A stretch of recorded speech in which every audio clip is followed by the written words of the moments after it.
प्रदीप जी, आप आज पर्चा दाखिला अध्यक्ष पद के लिए बलिया नगर पालिका से किए, किस पार्टी की तरफ से प्रत्याशी के रूप में आपने पर्चा दाखिला किया है? मैं भारतीय जनता पार्टी का संकल्पित सिपाही हूं। मैं भारतीय जनता पार्टी के ही रूप में मैं अपना नामांकन किया है। क्योंकि अभी टिकट नहीं आई है, टिकट आएगी। अब मुझे पूर्ण विश्वास है कि मेरे नाम पे ही टिकट आएगी। अच्छा, ये बताइए कि अगर टिकट आपके नाम का नहीं आता है, दूसरे को टिकट दिया जाता है, तो भी आप चुनावी मैदान में रहेंगे? नहीं, मैं चुनावी मैदान में उस समय नहीं रहूँगा। जो भी भाजपा का कैडर आएगा उसके साथ, लेकिन मुझे पूरा विश्वास है कि मुझे टिकट मिलेगी। ऐसा कोई, क्योंकि मैं स्वर्णकार बिरादरी से आता हूं और मेरी संख्या भी यहाँ पे ज़्यादा है। और मैं भाजपा में 35 साल से 1988 से मैं भाजपा से बिलोंग करता हूं और कई संगठनों में, पूर्वांचल उद्योग व्यापार मंडल से मैं प्रदेश अध्यक्ष हूँ। टैक्स बार एसोसिएशन से मैं 4 साल अध्यक्ष रहा। उद्योग एसोसिएशन से मैं अध्यक्ष हूँ। भारतीय जनता पार्टी का सन 2002 में मैं नगर महामंत्री हुआ करता था। 2 बार वार्ड अध्यक्ष रह चुका हूँ। वर्तमान में भी मैं भारतीय जनता पार्टी का सक्रिय सदस्य हूँ। इसलिए मुझे पूर्ण विश्वास है कि मुझे टिकट मिलेगा और मैं भारतीय जनता पार्टी के ही टिकट पे चुनाव लड़ूंगा। भाजपा में आवेदन करने वालों की लंबी कतार थी। सरकार प्रदेश में भी है भाजपा की और केंद्र में भी है। ऐसी वजह क्या रही कि कल 24 तारीख नामांकन की आखिरी तारीख है और एक कैंडिडेट, आपने कहा कि लंबे समय से मैं भाजपा से जुड़ा हूं, बावजूद टिकट की घोषणा अभी तक नहीं की गई? देखिए, ये पार्टी का मामला है और पार्टी इस पर विचार कर रही है। निश्चित तौर पे मेरी जाति की सर्वाधिक संख्या है और मैं हर वर्ग से बिलोंग करता हूं। हर वर्ग के लोगों के साथ मिला जुला हूं और पूरी जनता के साथ और व्यापारियों के साथ जुड़कर मैं काम कराता हूं और करता हूं। अभी आप लोगों ने देखा भी होगा, सामाजिक कार्य कई सामाजिक संगठनों में और सामाजिक कार्य मैं हमेशा करता रहता हूं। मैं जनता के बीच में हूं। तो ये आप कह रहे हैं जनता देख रही है, पार्टी क्यों नहीं देख रही है कि आपको आज निर्दलीय नामांकन करना पड़ा? और आप ये कह रहे हैं कि नामांकन के बाद भी अगर पार्टी टिकट नहीं देती है तो हम चुनाव नहीं लड़ेंगे, ये आप ही का कहना है? जी, ऐसा है कि ये पार्टी का अपना रूपरेखा है, वो अपना काम कर रही है, मैं अपना काम कर रहा हूँ।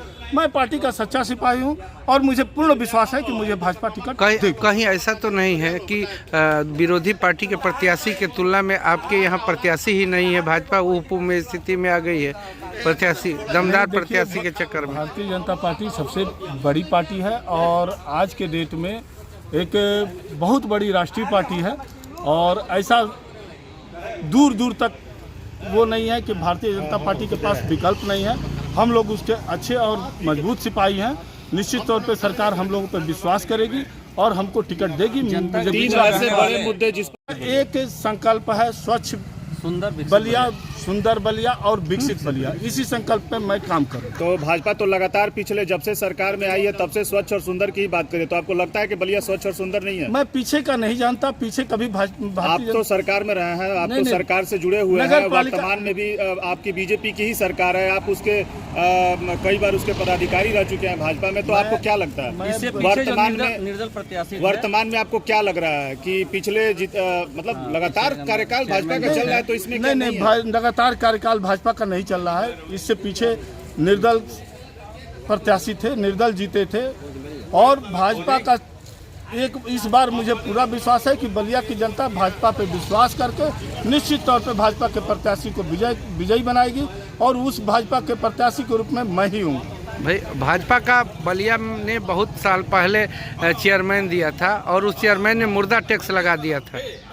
हाँ, बहुत साल पहले एक वो मुर्दा टैक्स की ऐसे अफवाह उड़ी थी, लेकिन मुर्दा टैक्स का कहीं प्रमाणित नहीं हुआ कि मुर्दा टैक्स लगा हुआ है। ये बात मुझे भी संज्ञान में आई कि मुर्दा टैक्स, लेकिन ये केवल अफवाह था। समय के साथ स्थितियां बदलती हैं। पहले अंतर्देशीय पोस्टकार्ड चलता था, आज मोबाइल और नई टेक्नोलॉजी आई है। तो टेक्नोलॉजी के साथ प्रत्याशियों का जो ये काम करने का क्षमता है अलग अलग दिशा में होता है। फिर भी भारतीय जनता पार्टी के पास नहीं पहुंच पा रहा है कि बलिया में कौन से ऐसे कैंडिडेट है जिनको टिकट दिया जा सके? देखिए, भारतीय जनता पार्टी ऐसे उम्मीदवार लाना चाहती है जो कि सर्व समाज में काम करने वाला व्यक्ति तो हो। आखिर लास्ट स्टेज तक उसको ऐसे लोग क्यों नहीं दिखे? ये क्योंकि- चर्चा का विषय पूरे बलिया की जनता पूछ रही है। क्योंकि दावेदारों की संख्या अधिक हो गई है और ये भारतीय जनता पार्टी ये नहीं चाह रही कि सभी कोई नाराज हो। लास्ट समय में सभी एक साथ लड़ेंगे, नहीं, जिसको भी तो पार्टी लगातार टिकट देखा देती जा है। रहा है कि अब इस स्थिति में कहीं ना कहीं जो है जनता में तो नाराजगी है ही है, लेकिन जो पार्टी के अंदर जो लोग उम्मीदें बनाया कहीं ना कहीं बगावती तेवर में भी धीरे धीरे अब दिख रहा है। देखिए, जनता में नाराजगी नहीं है। योगी जी, मोदी जी के कार्यकाल से जनता जो वाकई जो जमीनी स्तर की जनता है वो काफ़ी खुश है। जो 31-33 उम्मीदवार हैं वो नाराज हो सकते हैं, लेकिन आम जनता नाराज नहीं है। भारतीय जनता पार्टी के जिस भी प्रत्याशी को यानी आप मानते हैं उन मानते हैं तो कार्यकर्ताओं से भीतर जनता घात जुड़ी होगी। होती है, उन कार्यकर्ताओं से जनता जुड़ी होती है। अगर कहीं वो नाराज होते हैं तो कहीं ना कहीं वोट पर भी असर पड़ेगा, दिखेगा। पार्टी में ऐसे धुरंधर और राजनीतिक लोग हैं कि नाराज कार्यकर्ता को मना लेंगे। यानी माना जाए कि अगर भाजपा को टिकट मिला, अगर भाजपा का प्रत्याशी अगर नगर पालिका परिषद अध्यक्ष पद के सीट पर बैठता है तो ये कहीं ना कहीं जो है इसकी जो पूरी रूपरेखा है वो बड़े दिग्गज ही तैयार करेंगे। नहीं, ऐसी बात नहीं है। ऐसा नहीं। हमारे प्रत्याशी जो प्रदीप वर्मा सोनकार जो सोनार विद्यार्थी साथ हैं, निर्भीक और समाज के बीच में रहने वाले प्रत्याशी है। 5 साल जनता की सेवा किए हैं। वो ऐसा नहीं है कि रिमोट कंट्रोल दूसरे के पास होगा। जो भी निर्णय लेने की क्षमता, ये पिछले बार के जो चेयरमैन जैसा नहीं कि पूरी नगर पालिका की जनता उनको वो पूरे नरक बना दी। ऐसी स्थिति नहीं आएगी।